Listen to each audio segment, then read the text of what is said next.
여러분, 우리의 인생을 한 개 이런 긴 줄이라고 이렇게 표현한다면 중간중간에 매듭 지는 것과 같은 중요한 삶의 전환점들이 있습니다. 신방을 가면 연세 드신 분들 가운데에 했던 이야기를 또 하고 또 하고 하는 것을 보곤 합니다. 그렇게 반복해서 말하는 것은 과거의 그 사건이 자신의 삶의 매듭처럼 큰 영향을 미쳤기 때문일 것입니다. 야곱의 삶에 있어서 바로 이러한 사건 중에 하나가 베델에서 하나님을 만난 것입니다. 이 사건은 훗날 야곱이 절체절명의 위기에 빠졌을 때 우리가 일어나 베델로 올라가자, 내 환난 날에 내게 응답하시며 내가 가는 길에 나와 함께 하신 하나님께 내가 거기서 제단을 쌓으려 하노라 하는 이 고백을 통해서도 확인할 수가 있습니다. 형 에서와의 관계가 어긋나서 푸득불 집을 떠나야만 했던 야곱입니다.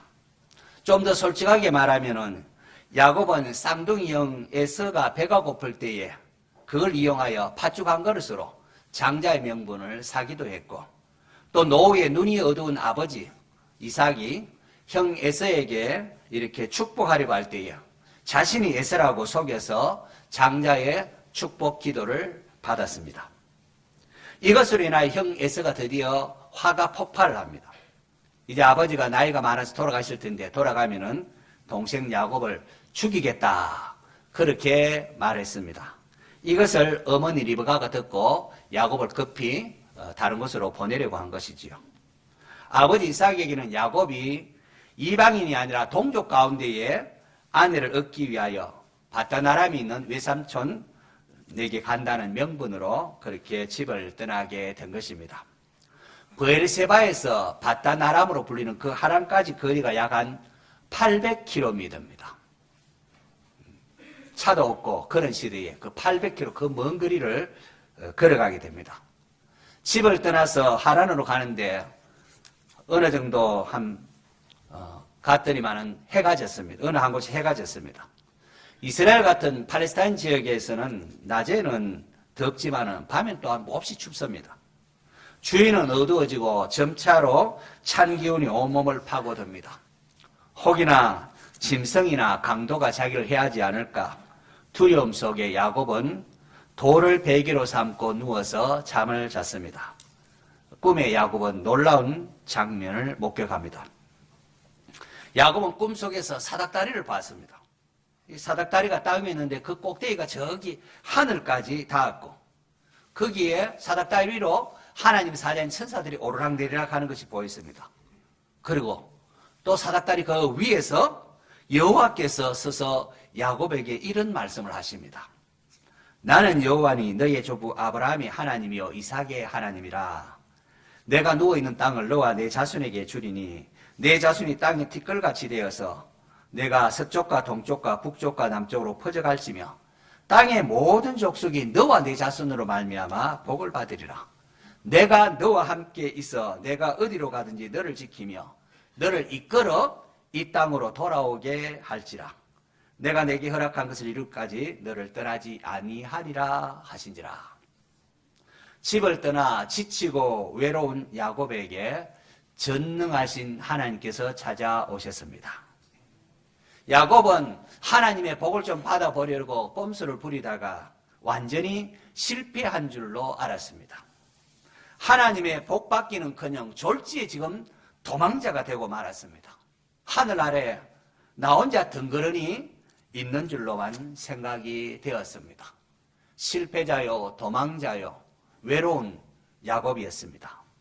그런데 이게 왜 너네입니까? 하나님은 두려움에 떨고 있는 야곱을 찾아오셔서 아브라함과 이삭의 언약의 계승자로 야곱을 지목하면서 내가 전능하신 하나님께서 내가 너와 함께하마, 내가 너를 지켜주마, 내가 너를 떠나지 아니하리라 라고 말씀하셨습니다. 할렐루야. 히브리어 원문은 뭐 희네야, 보라 사닥다리가, 보라 천사가, 보라 여호와가 하면서 세 번이나 강조하고 있습니다. 꿈에서 깨어난 야곱은 이게 너무나 생생한 체험이 있기에 이렇게 외칩니다. 여호와께서 과연 여기 계시거늘 내가 알지 못하였도다. 돌멩이만 바람만 불고 모래만 그렇게 왔다 갔다 하는 황량한 광야인 줄만 알았는데 여기에 전능하신 여호와께서 함께 하시는구나. 여호와께서 과연 여기 계시거늘 야곱의 이 깨달음이 오늘 예배드리는 저와 여러분 모두의 깨달음 되기를 축원합니다. 예전에는 할아버지의 하나님, 아버지 이삭의 하나님 그렇게만 알고 있었는데 극한 외로움과 어려움 속에 야곱은 하나님이 자기의 하나님 되시는 경험을 하게 된 것입니다.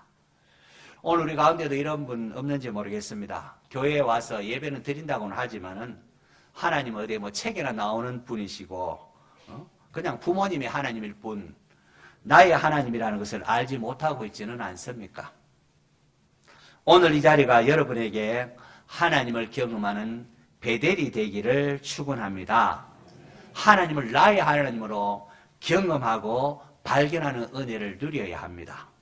그래야 참 험악한 세상 속에서 성도다운 삶을 살아갈 수가 있습니다. 이 시간 동영상 하나 같이 좀 시청하시겠습니다. 내가 너를 도우리는 아시는 분은 속으로 그냥 조용하게 따라하시면 되겠습니다.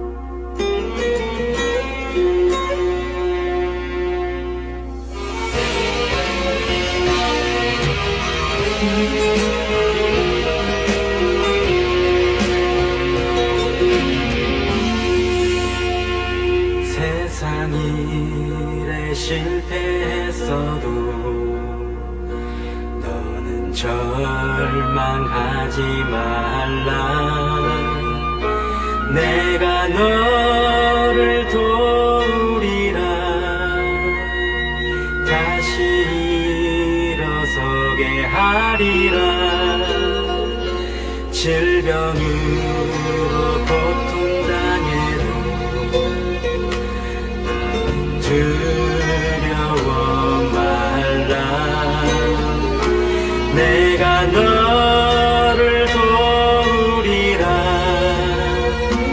다시 일어서게 하리라.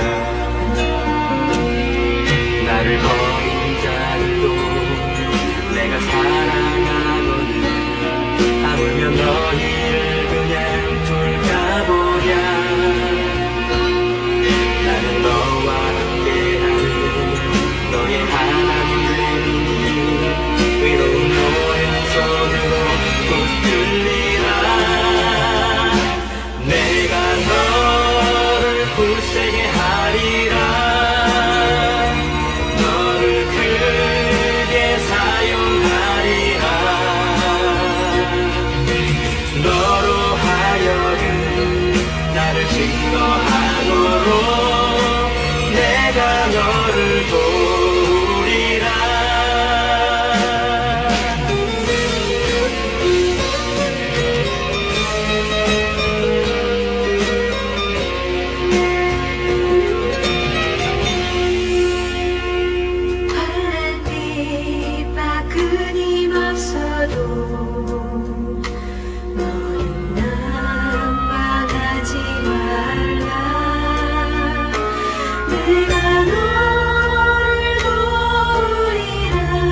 질병으로 고통당해도 너는 두려워하지 말라. 참지 못할 슬픔이 있어도 기도하며 담대하라. 우리가 믿는 하나님은 임마누엘의 하나님이십니다. 이 베델 사건을 기점으로 해서 야곱은 새로운 인생의 출발점을 갖게 됩니다. 이후에 이 베델은 야곱에게 있어서 잊을 수 없는 영혼의 안식처가 됩니다. 오늘 우리는 어떻습니까? 혹 황량한 들판에 외로이 방황하고 있지는 않습니까? 아무도 도와줄 자가 없구나 불평하고 있지는 않습니까? 하나님을 만나야 합니다. 귀로만 듣던 그런 신앙에서 삶 속에서 체험하는 신앙으로 하나님을 발견할 수 있기를 바랍니다. 하나님은 멀리 계시지 않습니다. 우리가 믿는 하나님은 힘들고 어려울 때에 찾아와 주시는 분이십니다. 우리가 깨닫지 못해서 그렇지 알고 보면은 하나님은 언제나 우리 곁에서 우리와 함께 하십니다. 우리가 연약할수록 더욱 귀하게 보시며 우리를 사랑하여 주시는 하나님이십니다. 성경이 온통 그 사실을 깨달으라고 우리에게 말하고 있습니다. 사도 바울이 고린도 교회 성도들 향하여 예수 그리스도께서 너희 안에 계신 줄을 너희가 스스로 알지 못하느냐라고 했습니다. 히브리서 13장에 보면은 돈을 사랑하지 말고 있는 바를 족한 줄로 알라. 하나님이 친히 그가 친히 말씀하시기를 내가 결코 너희를 버리지 아니하고 너희를 떠나지 아니하리라 하셨느니라 하고 했습니다. 부활하신 예수님께서 승천하시기에 앞서서 제자들에게 하신 말씀도 볼지어다 내가 세상 끝날까지 너희와 항상 함께 있으리라 하셨습니다. 어린아이가 부모님과 함께 있으면 두렵지 않은 것처럼 성도는 하나님이 함께 한다는 사실을 알 때에 두려워하지 않고 담대할 수가 있습니다. 임마누엘의 하나님을 믿는 성도 되시기를 바랍니다. 야곱은 아침에 일찍 일어나서 베개로 삼았던 돌을 가져다 기둥으로 세우고는 그 위에 기름을 붓고는 벳엘, 엘 하나님, 베트 집, 하나님의 집이라 이런 뜻을 가진 베델이라 이름을 붙입니다. 원래 그곳 이름은 루스라는 지명이 있지만은 야곱에게는 그것이 이 지역이 새로운 의미로 다가왔다는 겁니다. 그래서 베델이라. 여러분 하나님을 만나면은 은혜를 받으면은 평범한 것들도 거룩한 것으로 새롭게 다가옵니다. 늘 보던 게 달리 보입니다. 거리에 나뒹구던 돌멩이 하나도 그 속에서 창조주 하나님의 손길이 느껴지고 들에 핀 이름 모를 풀과 꽃 킁킁대는 개의 울부짖음 속에서 창조주 하나님을 노래하고 있다는 것을 깨닫게 됩니다. 사업하는 분들의 사업장, 직장인들의 직장, 그리고 학생들은 자기가 하는 공부가 성직이 되고 주부들 역시 매일 밥 짓고 설거지하고 청소하는 것 역시 하나님의 뜻을 이루어가는 성직임을 깨닫게 됩니다. 하나님을 만나면은 내가 있는 곳 어디든지 그곳이 베델이 되고 하나님을 예배하는 장소가 됩니다. 올 한 해 어느 곳에서나 하나님을 예배하는 참된 예배자 되기를 축원합니다. 오늘 우리 교회는 필리핀으로 청년 청소년부 단기 선교 훈련팀을 파송을 합니다. 아버지 이삭이 길 떠나는 야곱에게 전능하신 하나님께서 너와 함께 하겠다고 축복한 것처럼 전능하신 하나님께서 파송받는 여러분들과 함께하고 여러분이 밟는 땅에 하나님 나라가 임하기를 축원합니다. 여러분이 어디를 가든지 그곳이 하나님의 전 베델임을 잊지 마시기 바랍니다. 여호와께서 이게 함께 하시는구나 기억하시기를 바랍니다. 필리핀은 7,641개의 섬으로 되어 있습니다. 크게는 루손 섬, 그 다음 비사야 제도, 그리고 저 아래 민다나오 섬 이렇게 세 개로 이렇게 크게 구분을 하는데요. 우리 교회 청소년부와 청년들이 선교 훈련 받게 될 지역은 루손 중앙에 있는 제일 위에서 이렇게 안에 있는 루손 섬 그 아래쪽에 있는 수도 마닐라에서 남쪽으로 한 30km 떨어진 다스마리냐스라는 지역과 또 그 마닐라만에 있는 수도 마닐라만에 있는 쓰레기 마을로 불리는 바세코 지역입니다. 필리핀은 인구가 2023년 기준으로 보니까 1억 1,000만 명, 세계에서 13번째 인구가 많은 나라입니다. 공용어로 따갈로그라는 필리핀 언어를 이렇게 공용어로 사용하고 있습니다. 하지만 동시에 영어를 또한 사용하고 있습니다. 그래서 이번 선교훈련에 우리 현지 아이들과 함께 영어 공부하는 그런 시간도 이렇게 우리 장로님이 이렇게 프로그램에 잡아넣었습니다. 국가적으로 종교의 자유가 보장되는데 인구의 약 한 80%가 로마 카톨릭이라 이렇게 말을 하는데요. 로마 카톨릭 하지만 많은 사람들이 토테미즘과 융합되어서 성물, 성상 숭배하는 원시적인 그런 모습들이 많이 있습니다. 이번에 우리 교회에서는 김영하 전사님을 포함하여 12명의 단기 선교 훈련팀이 파송이 됩니다.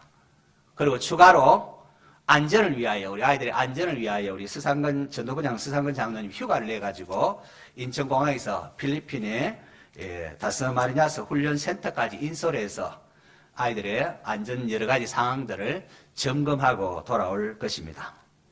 저는 이번 선교 훈련을 통하여 우리의 자녀들이 넓은 세상을 바라보면서 하나님 나라를 향한 꿈을 발견하는 그런 시간이 되었으면 합니다. 영어를 포함한 다양한 국제어와 또 학창시절에 왜 공부해야 하는지를 분명히 발견하는, 분명한 동기를 발견하는 그런 시간 되기를 바랍니다. 그리고 아울러 이것은 선교훈련팀만이 아니라 그들을 파송하는 우리 모두도 마찬가지입니다. 여기 남아있는 우리 아이들과 우리 모든 성도들과 함께 또한 그런 일이 일어나길 바랍니다. 선교훈련은 온 교회가 함께 하는 겁니다. 출애굽기 17장에 이스라엘 백성이 아말렉과 전투하는 장면이 좋은 예입니다. 당시 모세가 여호수아에게 백성 택해서 아말렉과 싸우러 나가라. 그렇게 하고는 모세는 아론과 훌과 더불어 산꼭대기로 올라가지 않습니까? 그래 놀랍게도 모세가 손을 들면은 이스라엘이 이기고 손을 내리면은 아말렉이 이겼습니다. 당시 모세 나이가 80세입니다. 아무리 손을 오래 들고 있고 싶어도 피곤해서 손이 내려올 수밖에 없습니다. 그럴 때 아론과 훌이 어떻게 합니까? 그들은 지도자 모세의 약함을 흉보지 않았으나 역시 나이는 못 속여. 손 좀 더 들지 말이야. 이렇게 흉보지 아니하고 돌을 가져다가 모세를 편안하게 앉게 하고는 자기들이 이쪽 저쪽에서 모세의 손을 붙들어 올려줬습니다. 그 결과 모세의 손이 해가 지도록 내려오지 않았고 여호수아의 칼날이 아말렉을 쳐서 완전히 무찔렀습니다.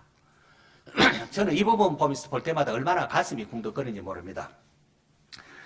여호수아 백성들 칼로 그냥 목숨 걸고 지금 싸우는 것 아니겠습니까? 목숨 걸고 싸웠습니다. 그러나 그거 못지않게 모세의 손이 해가 지도록 내려오지 않았습니다.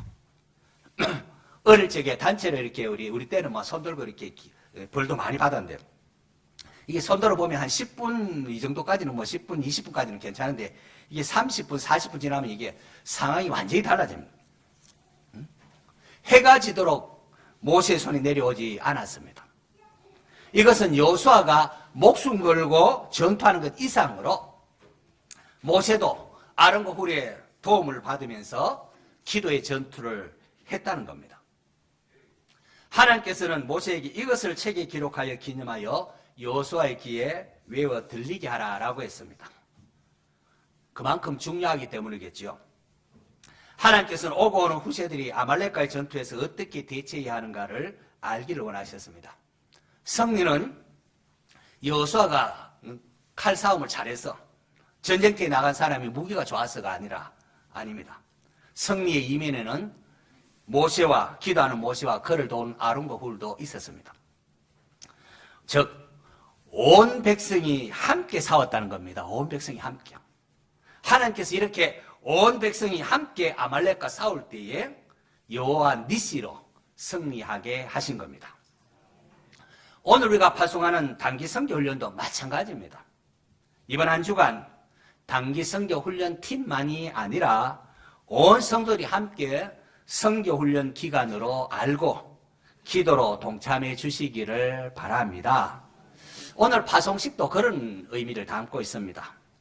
여러분 운동하는 선수들 좋은 경기 하려고 하면은 또 응원도 중요하지 않습니까? 그럼 홈그라운드 이점에서 응원하는 사람들이 또 중요합니다. 이 시간 온 성도들이 함께 마음 모아 응원을 하면서 또 헌금도 하고 또 기도도 이렇게 하는 것입니다.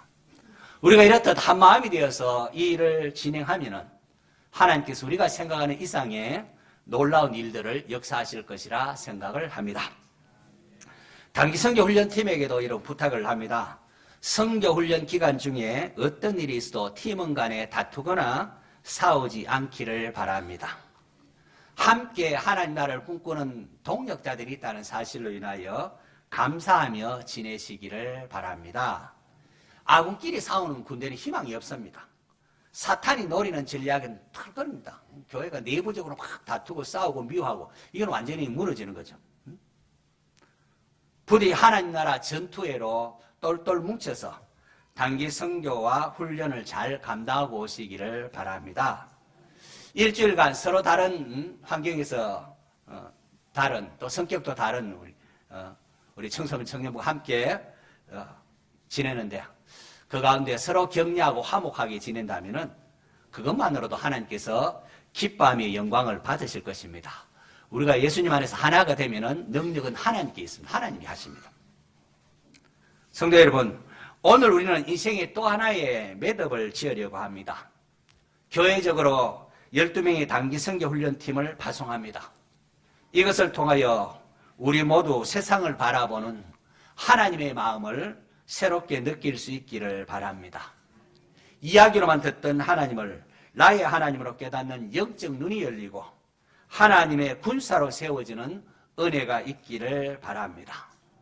선교훈련으로 파송받는 우리 여러분, 또 여러분은 혼자가 아니라 원주중앙교회 모든 성도가 기도와 물질로 함께하고 있습니다.